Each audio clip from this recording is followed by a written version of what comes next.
What's going on, everybody? It's your boy C-Zar, and we are talking about Bitcoin today. Hit that like button, subscribe if you want to see more content like this. I make videos like this every single day, you guys. I did not, however, make any videos yesterday because I fell asleep. I guess I needed some sleep, man. I can't tell you how unbelievably tired I was. I literally passed out, but that's why I'm making videos in the daytime today instead of at the nighttime like I normally do.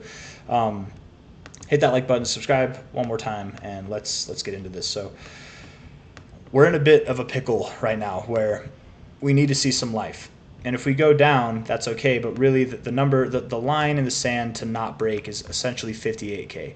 Not 58.2K, though I would like to hold that line as well, this previous area of support. We could find a slightly lower low, slightly, just oh so slightly, or even like some kind of double bottom. That absolutely is possible, but I do think that we will return down there. I would love to be wrong, prove me wrong, and actually move above this relative 618 here. Okay, if we can close above 62K, today, tomorrow, any given day, if we can close above 62K, then those targets are or not off the table, but they're less likely to happen. Okay.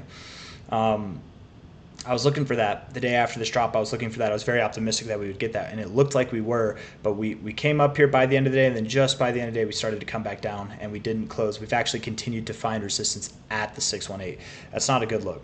Generally speaking, whenever you break below, you've got your low to high fib range, and you break below it on your first attempt, right? This is your 618. You broke below it on your first attempt, and then you also continued to find resistance on it. This kind of look generally corresponds with a move down to about your 1272 to your 1618 area, which in price perspective would be 53K to 48.6K, okay, roughly. So we don't want to see that.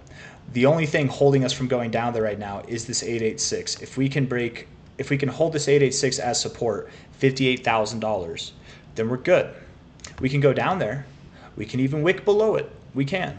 We just can't close below it. We want to close right above it, right at it, wick to it, bounce off, and close like higher. It doesn't have to close right at it, but we just can't close below it. Okay. And there's something else looming over us that could indicate that we go lower as well. That these targets, not only are they possible, but they might not even be close to where we're actually going.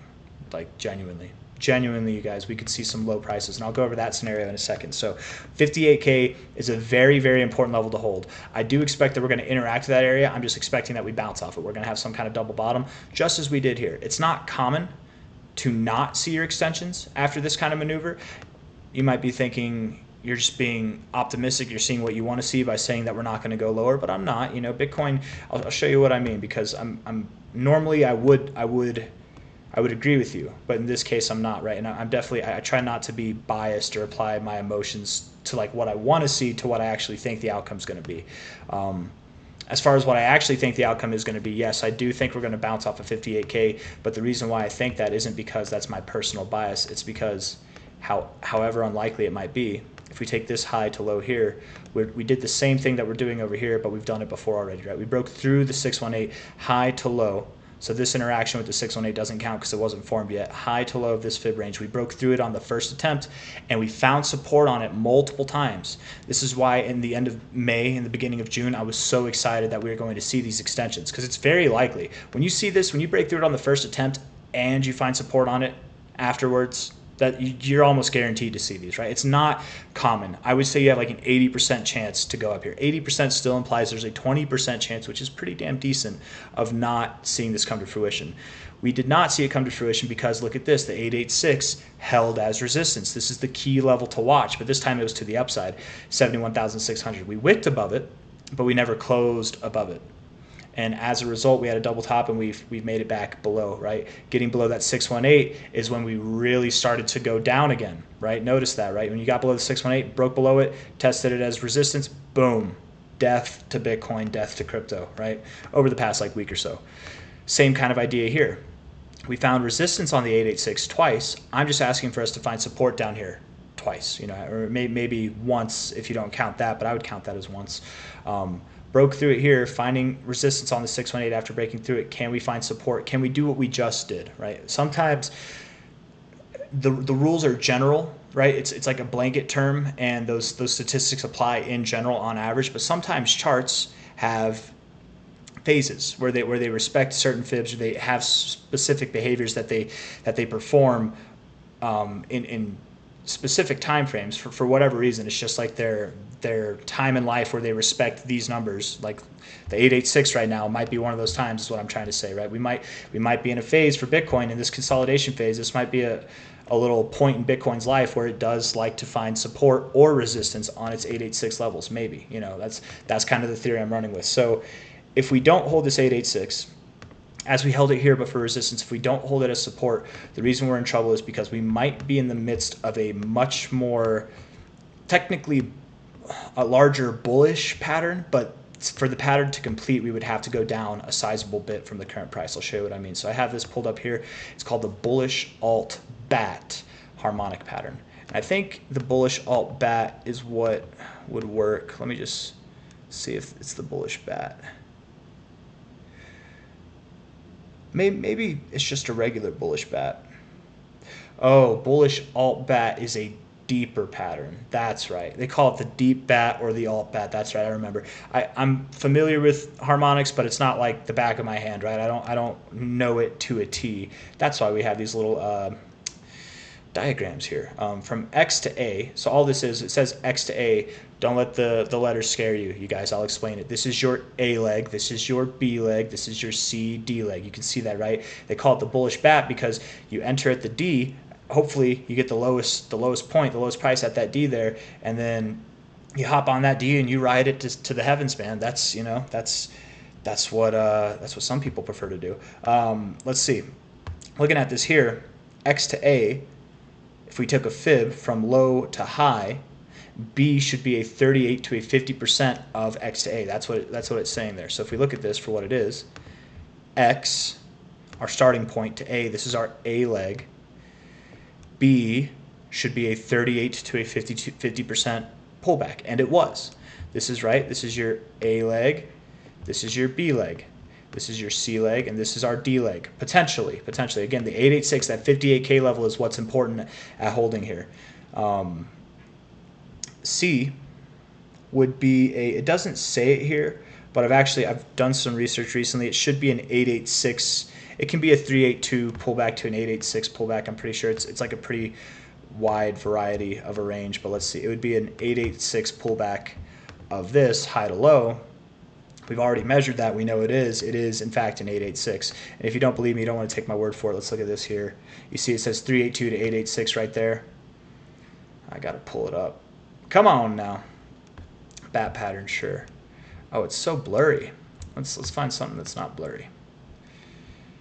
Something that's not blurry right there, right? You can see 382, 886.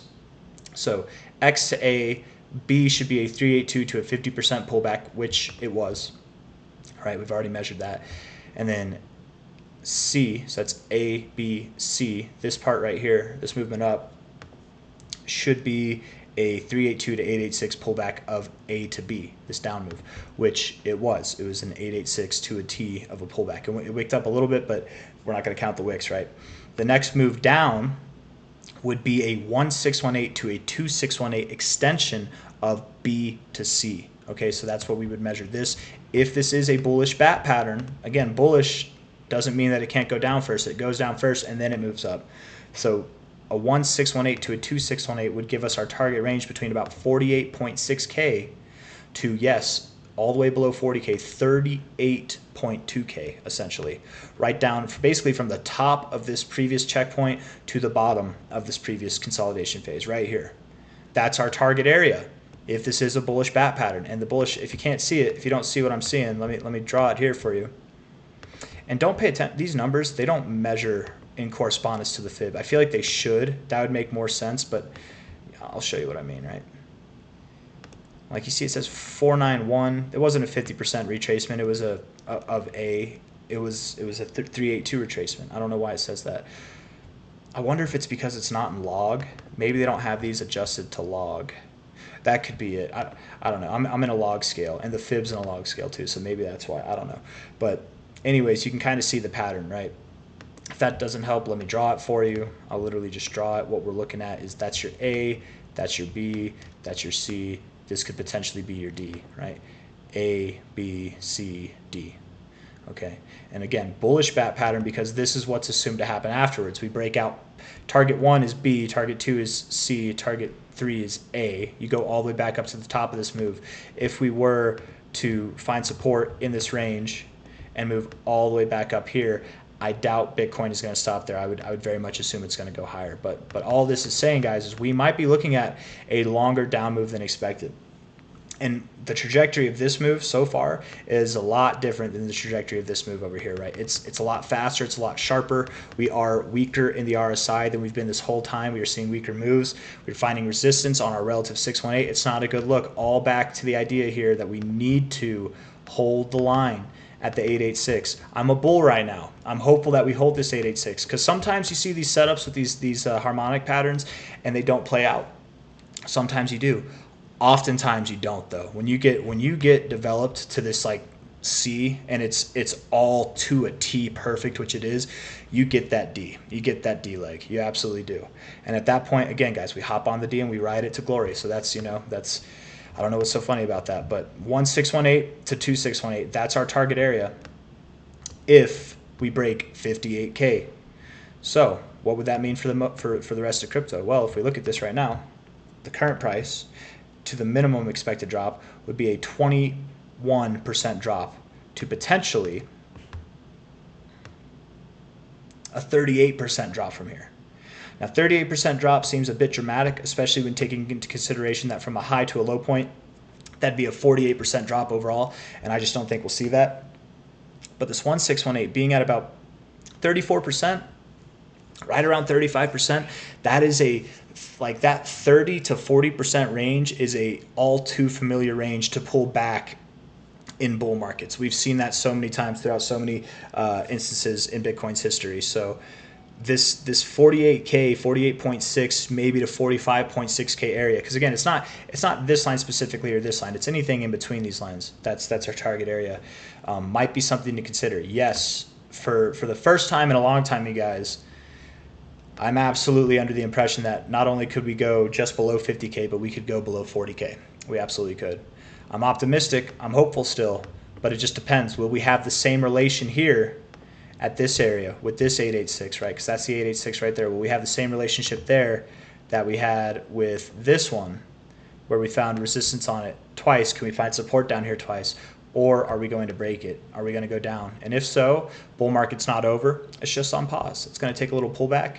It might be not a good time, obviously, to sell. The best times to sell were up here. Best times to sell were up here, right? Not a good time to sell, but it just might not be a good time to put money into the markets. It might be a good time to wait, especially with altcoins, right? We're going to see a lot of altcoins bleed if 58K breaks.